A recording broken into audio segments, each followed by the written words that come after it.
वज़ीर-ए-आज़म नरेंद्र मोदी आज सब्ज तरक्की पर पहले पोस्ट बजट वेबिनार से करेंगे खिताब। वेबिनार बजट में ऐलान करदा इक़दाम के मौसर निफाज पर मरकूज करेगा तवज्जो। मुख्तलिफ सेशंस में सब्ज तरक्की की तवानाई और गैर तवानाई दोनों अज्जा पर किया जाएगा तबादला ख्याल। शुमाल मशरक़ की इंतखाबी रियासतों में इंतखाबी मुहिम अपने उरूज पर। नागालैंड में बीजेपी के स्टार कैंपेनर नरेंद्र कोहली जबकि कांग्रेस के सदर मल्लिकार्जुन खड़गे ने नागालैंड में संभाला महाज। मेघालय में भी इंतखाबी मुहिम जारी। आज बेंगलुरु में G20 के नायब वज़ीर खजाना और मरकजी बैंकों के नायब सरबराहों की मीटिंग का दूसरा दिन, जबकि खजुराहो में G20 कल्चर वर्किंग ग्रुप की पहले मीटिंग का बाज़ाब्ता इफ्तिताह। वज़ीर मुमलिकत बराए सखाफत और उमूर खारजा मीनाक्षी लेखी करेंगी। दिल्ली MCD ऐवान की कार्रवाई में जबरदस्त हंगामा। स्टैंडिंग कमेटी के इंतखाबात में आम आदमी पार्टी और बीजेपी के कौंसिलरों के दरमियान हाथापाई। बीजेपी ने आम आदमी पार्टी के कौंसिलरों पर वोट की राजदारी की खिलाफ वर्जी का लगाया इल्जाम। सदर द्रौपदी मुर्मू आज देंगी साल 2019, 20 और 21 के लिए संगीत नाटक एकेडमी अवार्ड्स और फेलोशिप्स अवार्ड्स के लिए 128 फनकारों का किया गया है इंतखाब। अक़वाम मुत्तहिदा की जनरल असेंबली में आज यूक्रेन और उसके इत्तेहादियों की तरफ से लाई गई अमन करारदाद पर होगी वोटिंग। अमेरिका और यूरोपीय यूनियन ने रूस यूक्रेन जंग के 1 साल मुकम्मल होने के मौके पर लाई गई करारदाद पर वोट देने पर दिया जोर, जबकि रूस की करारदाद के खिलाफ वोट देने की अपील। ख़वातीन T20 क्रिकेट वर्ल्ड कप के पहले सेमीफाइनल में आज भारत का मुकाबला ऑस्ट्रेलिया से। 4 में से 3 मैच जीतकर भारतीय टीम के हौसले हैं बुलंद।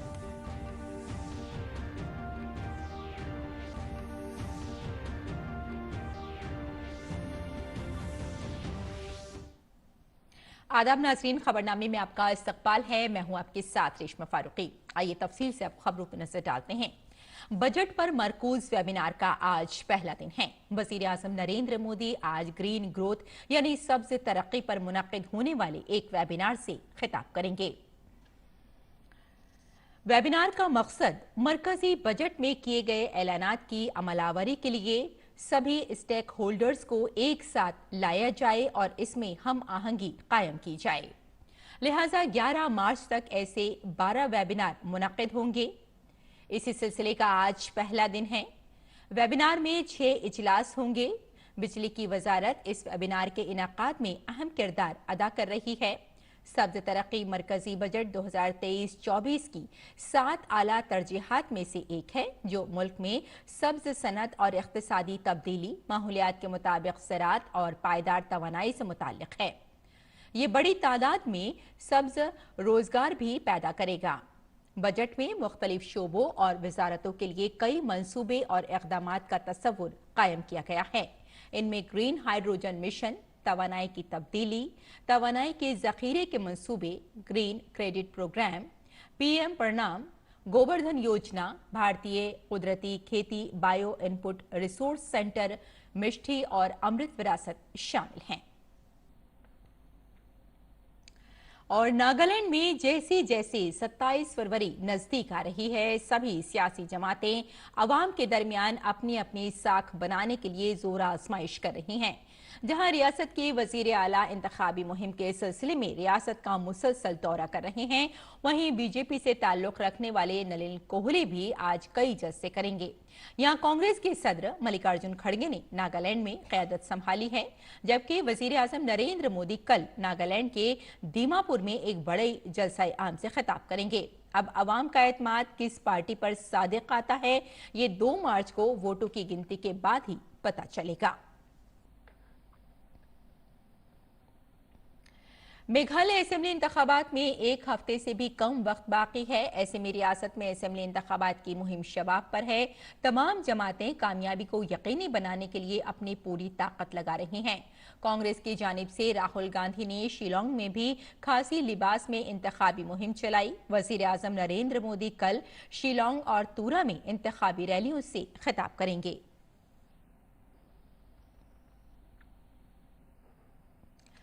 दिल्ली म्यूनिसिपल कॉरपोरेशन में कायमा कमेटी का इंतखाब हंगामे की नजर हो रहा है। ऐवान में हाथापाई और एक दूसरे पर बोतल फेंकने के बाद इजलास की कार्रवाई मुलतवी कर दी गई।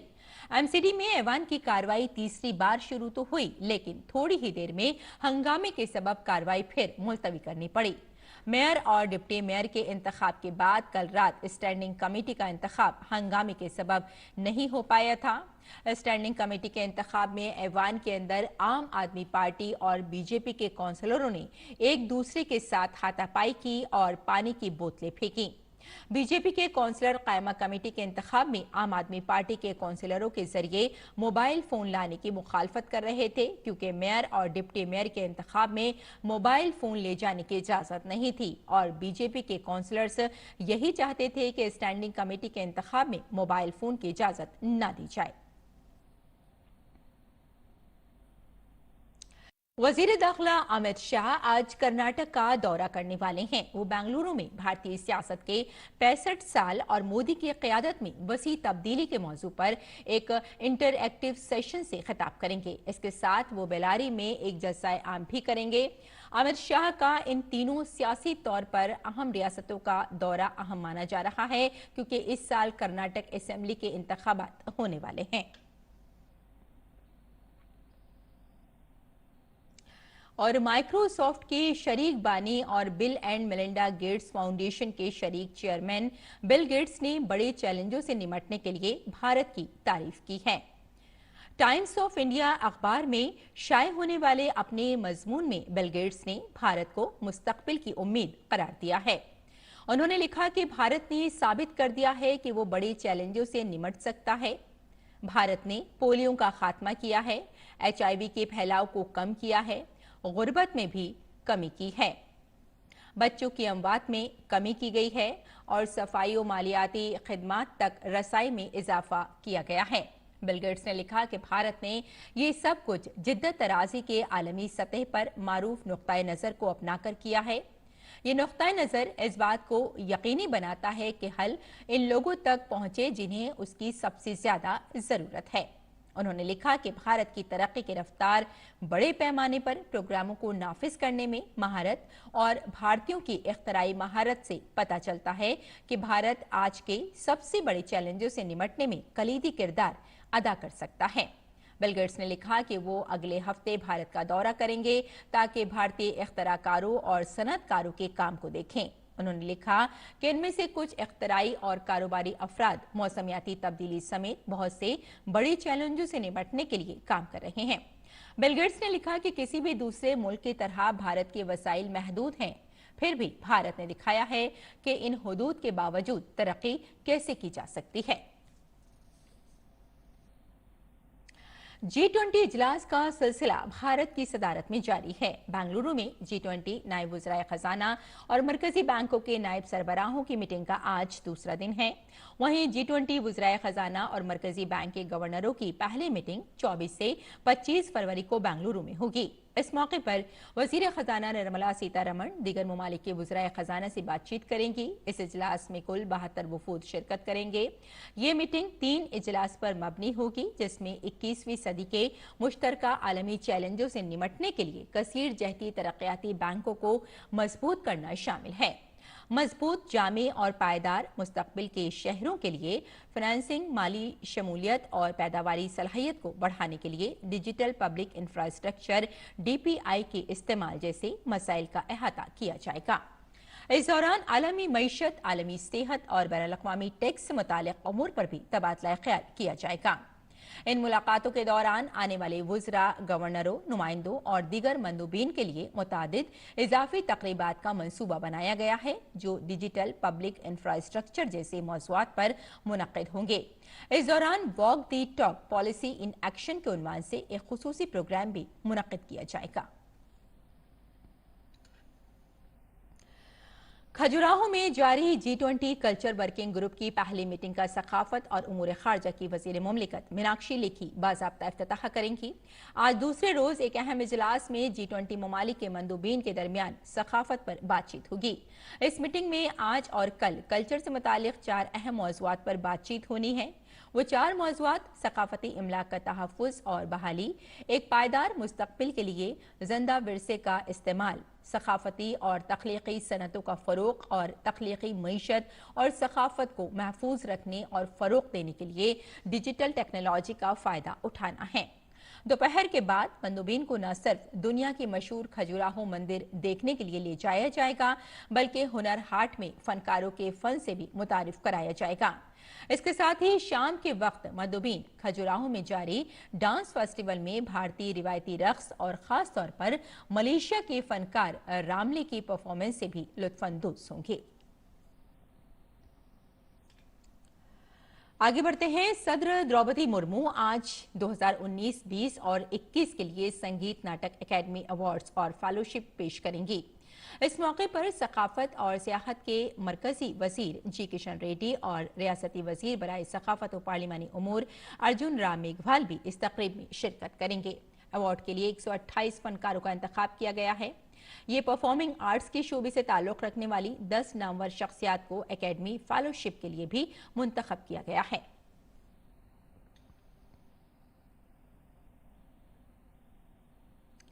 और वजीर दिफा राजनाथ सिंह मगरबी बंगाल के 2 रोजा दौरे पर आज बीरभूम जाएंगे। वजीर दिफा विश्व भारती यूनिवर्सिटी के कन्वोकेशन की तकरीब में शिरकत करेंगे और तलबा से खिताब भी करेंगे।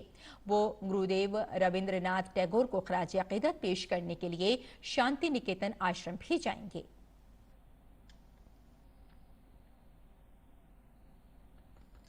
भारतीय फौज ने पहली बार खवातीन अफसरान को कमांड रोल के लिए मंजूरी दी है। भारतीय फिजाइया और बहरिया ने खवातीन अफसरों को बिलतरतीब अपने special force units, Garud commando force और मरीन कमांडोज में शामिल होने की इजाजत दी है।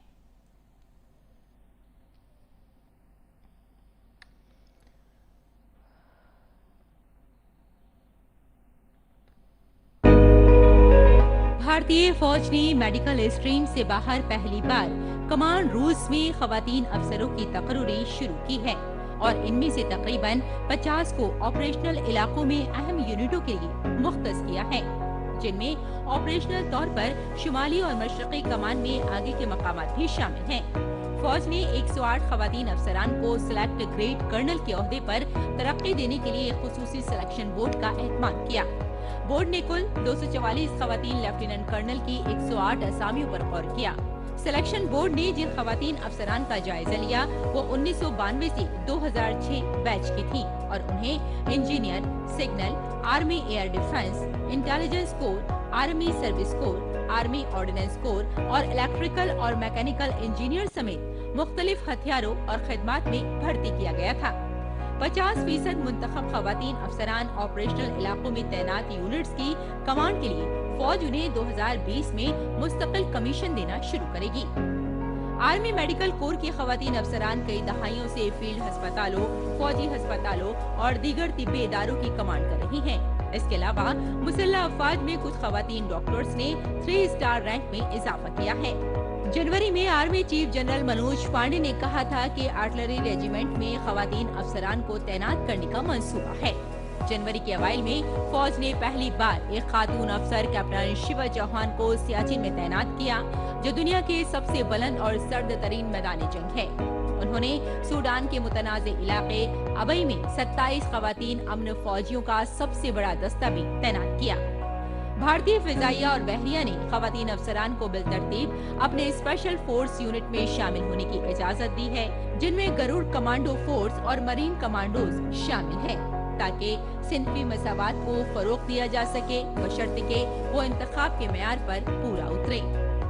Bureau report, DD news Urdu खबरें।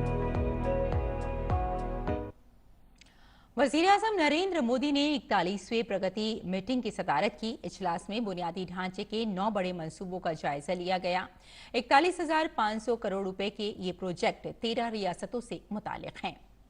इनमें सड़क ट्रांसपोर्ट और शाहराहों की वजारत के, 3 रेलवे की वजारत के, 2 और बिजली की वजारत, कोयले की वजारत, पेट्रोलियम और कुदरती गैस की वजारत और सेहत और खानदानी बहबूद की वजारत के एक-एक मंसूबे शामिल हैं। मीटिंग में मिशन अमृत सरोवर का भी जायजा लिया गया। वजीर आजम ने वजारतों और रियासती हुकूमतों को मशवरा दिया कि वो बुनियादी ढांचे के मंसूबों की मंसूबाबंदी के लिए पीएम गति शक्ति पोर्टल का इस्तेमाल करें। उन्होंने मरकजी हुकूमत की वजारतों और रियासती हुकूमतों के दरमियान मुनासिब तालमेल को यकीनी बनाने पर जोर दिया। वजीर आजम ने अमृत सरोवर स्कीम के तहत 50,000 अमृत सरोवर के हदफ की बरवक्त तकमील को यकीनी बनाने के लिए ब्लॉक सतह की निगरानी पर जोर दिया।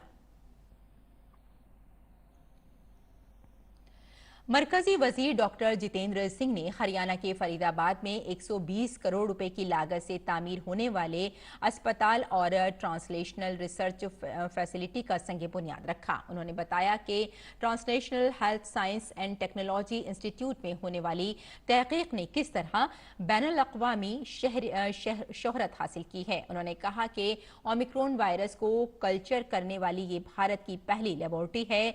मरकजी वजीर डॉक्टर जितेंद्र सिंह ने उत्सव 2023 के दौरान कहा कि पॉलिसी साजों को इस बात का ख्याल रखना चाहिए कि वैक्सीन या साइंसी आलात बनाते वक्त इंडस्ट्री की शुरू से ही शामिल किया जाए। इस प्रोग्राम का एहतमाम translational health science and technology institute Faridabad ने किया है। नमामि गंगा एग्जीक्यूटिव कमेटी ने गंगा के तास में आलूदगी में कमी और घाट की तरक्की के लिए 1,200 करोड़ रुपए से ज्यादा के 9 प्रोजेक्टों को मंजूरी दे दी है। इनमें से 7 प्रोजेक्ट गंगा बेसिन में आलूदगी को कम करने और 2 घाट की तरक्की से मुताल्लिक हैं। National mission for clean Ganga NMCG के डायरेक्टर जनरल जी अशोक कुमार की सदारत में मुनक्किदा एनएमसीजी की एग्जीक्यूटिव कमेटी की 47वीं मीटिंग में ये फैसला किया गया।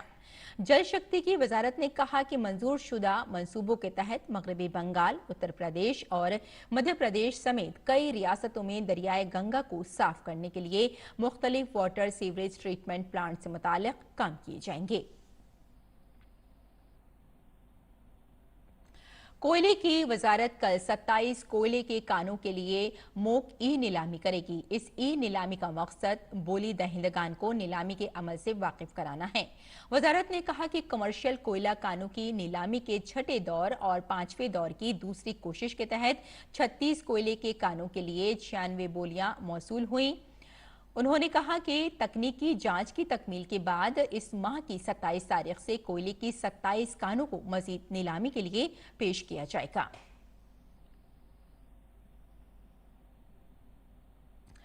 रूस के सदर व्लादिमीर पुतिन ने एटमी कुव्वत में इजाफा जारी रखने पर जोर दिया है। जमीन, समुद्र और फिजा से फायर किए जाने वाले जौहरी मिसाइलों के बारे में बात करते हुए उन्होंने कहा कि हम इसे मजीद मजबूत बनाने पर तवज्जो देंगे। 2 रोज कबल रूस ने अमेरिका के साथ हथियारों पर कंट्रोल के न्यू स्टार्ट मुआहदे को मुअत्तल करने का ऐलान किया था। सदर पुतिन ने कहा कि हम बड़े पैमाने पर हवा पर मबनी हाइपरसोनिक कंजाल सिस्टम की पैदावार जारी रखेंगे और समुद्र पर मबनी जरकोन हाइपरसोनिक मिसाइलों की बड़े पैमाने पर सप्लाई भी शुरू करेंगे। साथ ही उन्होंने कहा कि रूस अपनी सिक्योरिटी फोर्सेस को जदीद हथियारों से लैस करता रहेगा। और चीन के शुमाल में अंदरूनी मंगोलिया के इलाके में एक कान के धंसने से 2 अफराद के हलाक और 53 के लापता होने की इत्तला है। इब्तिदाई तहकीकात से मालूम हुआ है कि कान के नीचे 50 से जायद अफराद फंसे हुए हैं। रेस्क्यू टीमों ने 8 अफराद को बाहर निकाला, जिनमें से 2 दम तोड़ गए, जबकि 6 को अस्पताल पहुंचा दिया गया। रेस्क्यू ऑपरेशन जारी है। ये वाकया अंदरूनी मंगोलिया खुद मुख्तार इलाके के अल्शा लेफ्ट बेंस में पेश आया है और हुक्काम अंदर फंसे अफराद को बचाने के लिए काम कर रहे हैं। इत्तलात के मुताबिक रेस्क्यू ऑपरेशन 8 टीमें कर रही हैं, जिनमें 334 रेस्क्यू अहलकार, मुख्तलिफ नौयत की 129 रेस्क्यू गाड़ियां हैं और 9 सिक्योरिटी माहिरीन शामिल हैं। इसमें मजीद कहा गया है कि लापता अफराद की तलाश के लिए जारी कोशिशों में मदद के लिए आसपास के इलाकों से रेस्क्यू अहलकार भी रवाना किए गए हैं। अक़वाम मुत्तहिदा की जनरल असेंबली आज यूक्रेन और इसके इत्तेहादियों की तरफ से लाई गई अमन करारदाद पर वोटिंग करेगी। अमेरिका और यूरोपीय यूनियन ने मुमालिक पर जोर दिया है कि वो रूस यूक्रेन जंग के 1 साल मुकम्मल होने के मौके पर लाई गई करारदाद पर वोट दें। अक़वाम मुत्तहिदा में अमरीकी सफ़ीर लिंडा थॉमस ग्रीनफील्ड ने कहा कि इस सर्वे से ये जाहिर करने में मदद मिलेगी कि जंग की पहली बरसी के मौके पर दीगर ममालिक इस मामले पर कहां खड़े हैं। दूसरी जानिब यूरोपीय यूनियन के सिफारतकार जोस बोरेल ने कहा कि अगर रूस को न रोका गया तो किसी दूसरे मुल्क को भी इस तरह की जारहियत का सामना करना पड़ सकता है। यूक्रेन और उसके इत्तेहादियों को उम्मीद है कि इस करारदाद से रूस को सिफारती तौर पर तनहा करने में मदद मिलेगी। साथ ही रूस ने रुकन ममालिक पर जोर दिया है कि वो इस करारदाद को रूस मुखालिफ करार देते हुए इसके खिलाफ वोट दें। शदीद बर्फबारी और तूफान ने शुमाली मैदानी इलाकों और बालाई वस्त मगरबी में सैकड़ों स्कूलों को बंद करने पर मजबूर कर दिया। मगरबी और शुमाली अमरीका से मशरक की जानिब बढ़ने वाले तूफान की वजह से कुछ इलाकों में 2 फीट तक बर्फबारी हुई और तकरीबन 100 किलोमीटर फी घंटे की रफ्तार से हवाएं चलीं। तूफान की वजह से अमेरिका में तकरीबन 3,500 परवाजें ताखिर का शिकार या मनसूख हुई। इसके साथ साथ कई जगहों पर सड़क से सफर करना मुमकिन नहीं था। तूफान के बाईस सैकड़ों स्कूलों को भी बंद करना पड़ा। अमेरिका के मिनियापोलिस शहर की तालीमी इंतजामिया ने तकरीबन 29,000 तलबा के लिए हफ्ते के बाकी मानदा दिनों के लिए स्कूल बंद कर दिए। इसराइली फौज ने मकबूजा मगरबी किनारे में हमला कर दिया, जिसमें 4 शहरियों समेत 11 फलस्तीनी हलाक हो गए।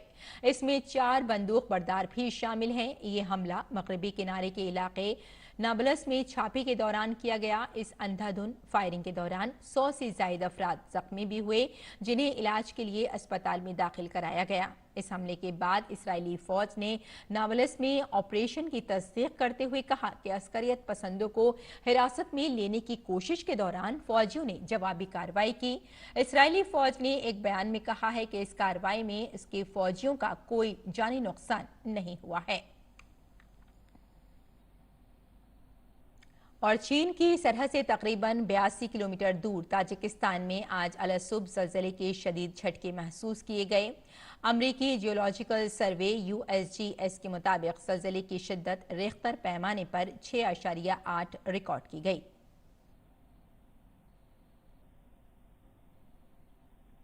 और जर्मनी ने 2 ईरानी सफीरों को बर्खास्त करके मुल्क छोड़ने को कहा है।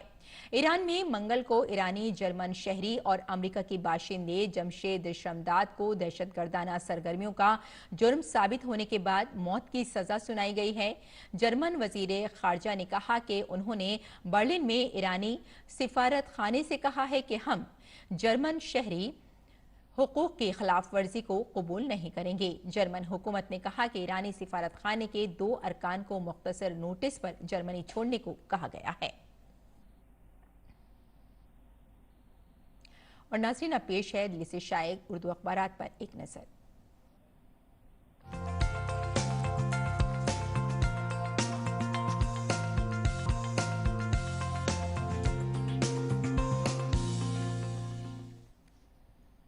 तो नाज़रीन, अखबारात के जायजे में आइए सबसे पहले बात कर लेते हैं रोजनामा राष्ट्रीय सहारा की। राष्ट्रीय सहारा की सफ़े अव्वल की ये सुर्खी है, उत्तर प्रदेश असेंबली में 6.90 लाख करोड़ रुपए का बजट पेश किया गया है। और इसी अखबार की अगली खबर पर नजर डाल लेते हैं। अगली खबर है कि उद्धव को सुप्रीम कोर्ट से भी धचका, इलेक्शन कमीशन के फैसले पर रोक लगाने से इनकार। और इसी अखबार की अगली सुर्खी है, ग़िज़ाई तहफ़्फ़ुज़ दुनिया का सबसे बड़ा चैलेंज, इससे निपटने के तमाम ममालिक को काम करना होगा। और Kashmir university of agriculture science and technology में मुनक़िदा प्रोग्राम से जयशंकर का खिताब था और इसी दौरान उन्होंने ये बात कही। और अब नजर डाल लेते हैं रोजनामा हमारा समाज पर। हमारा समाज की ये सुर्खी है, अफस्पा 3 या 4 सालों में नागालैंड से वापस लिया जा सकता है। मरकजी वजीर दाखिला अमित शाह ने कहा है कि आर्म्ड फोर्सेस एक्ट 1958 को जुज़वी तौर पर मनसूख कर दिया गया है। और अब नजर डाल लेते हैं नाजरीन अगली सुर्खी पर। G20 नशस्त की मेजबानी मिलना रांची के लिए फख्र की बात है। और अगली खबर पे नजर डालते हैं और ये खबर नाजरीन हमने ली है रोजनामा इनकलाब से। हिंदुस्तान और ऑस्ट्रेलिया के दरमियान विमेंस वर्ल्ड कप का सेमीफाइनल आज। और इसी अखबार की अगली सुर्खी पर नजर डाल लेते हैं। यूपी बजट में खवातीन के हर तबके के लिए खुसूसी नज्म का इंतजाम किया गया है। तो नाज़रीन, ये था अखबारात का मुख्तसर जायजा और आइए बुलेटिन की जानिब लौटते हैं। जनूबी अफ्रीका में जारी खवातीन T20 वर्ल्ड कप का कारवां अब सेमीफाइनल तक पहुंच गया है। ग्रुप मरहले के मैचेस खत्म होने के साथ ही टूर्नामेंट में सेमीफाइनल के लिए टीमों का भी फैसला कर लिया गया है। आखिरी 4 में जगह बनाने वाली टीमों में भारत, ऑस्ट्रेलिया, इंग्लैंड और जनूबी अफ्रीका के नाम शामिल हैं। खवातीन के T20 वर्ल्ड कप के पहले सेमीफाइनल में जुमेरात को भारत का मुकाबला ऑस्ट्रेलियाई खवातीन टीम से होगा, जबकि दूसरे सेमीफाइनल में इंग्लैंड की खवातीन टीम का मुकाबला जनूबी अफ्रीका से होगा। और नाज़रीन, अब नजर डालते हैं मौसम के मिजाज पर।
नाज़रीन, आज मधुबाला की 54वीं बरसी है। उनकी पैदाइश 14 फरवरी 1933 को हुई थी।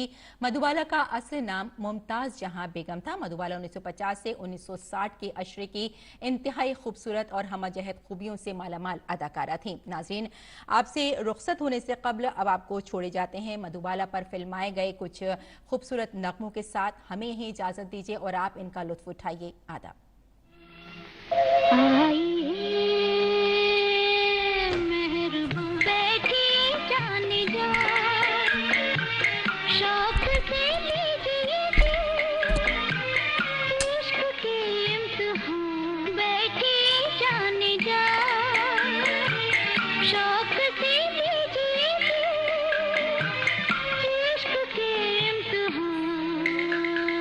अच्छा जी मैं हारी, चलो मान जाओ ना।